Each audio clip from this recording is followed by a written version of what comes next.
Friends, मैंने अपने video में इससे पूर्व के वीडियो में आपको समास और उसके भेदों के विषय में अच्छे से जानकारी दी। उम्मीद करती हूँ कि आप लोगों को वो समझ में आ गई होगी। इससे आगे कई बार समास के संबंध में इस तरह के प्रश्न भी हमारे समक्ष आ जाते हैं, जैसे कर्मधारय और बहुब्रीहि समास में क्या अंतर है, या द्विगु समास और बहुब्रीहि समास में क्या अंतर है। तो यहाँ पर मैं उदाहरण के साथ उस अंतर को बताने के लिए आपके समक्ष प्रस्तुत हूँ।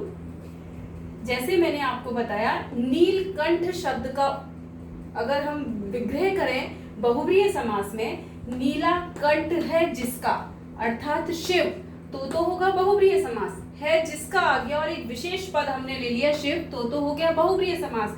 और यदि हमने सिर्फ इसका अर्थ इतना ही लिया, नीलकंठ यानी नीला कंठ, नीला कंठ नीली गर्दन, सिर्फ इतना अर्थ लिया तो वहां पर होगा कर्मधारय समास। ठीक है, या फिर हम ये भी लिख सकते हैं नीले कंठ वाला, तो भी वहां पर होगा कर्मधारय समास। और जैसे ही हम कहते हैं नीला कंठ है जिसका अर्थात शिव, एक विशेष पद हमने ले लिया तो वहां पर हो जाएगा बहुब्रीहि समास। ये आपके ऊपर है, आप जैसा विग्रह करोगे वही समास आपको लिखना होगा। ये जरूरी नहीं है कि अगर आप ऐसा लिख दो विग्रह तो आप कर दो नीला कंठ है जिसका अर्थात शिव और समास का नाम लिख दो कर्मधारय, तो दोनों ही गलत हो जाएंगे।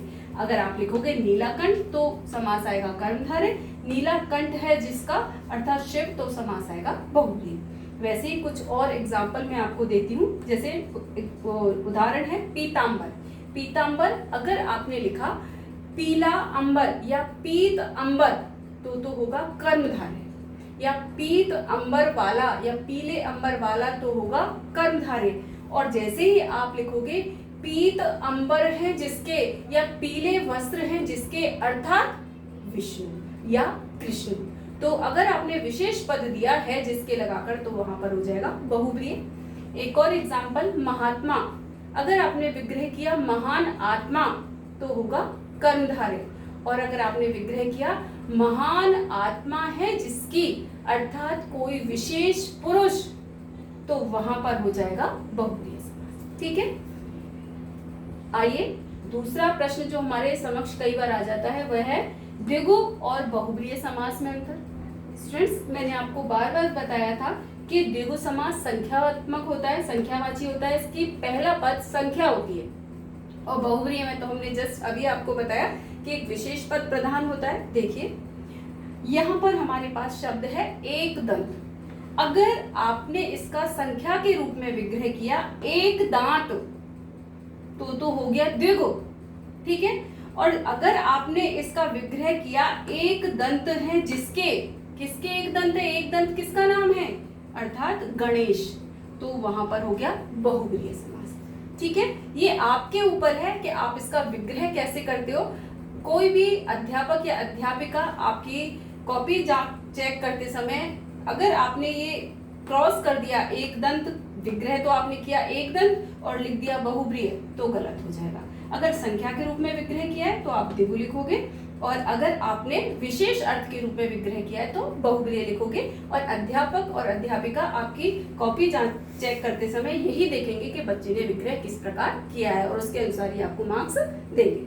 नेक्स्ट, इसके कुछ और उदाहरण मैंने आपको दिए हैं। त्रिलोचन, अगर संख्यात्मक आप लिखते हो तो आप लिखोगे तीन लोचनों का समाहार।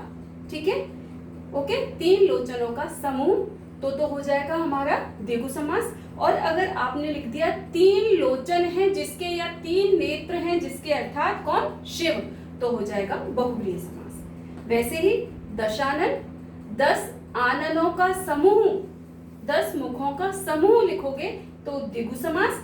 और 10 आनन है जिसके अर्थात रावण, तो हो जाएगा बहुब्रीहि समास।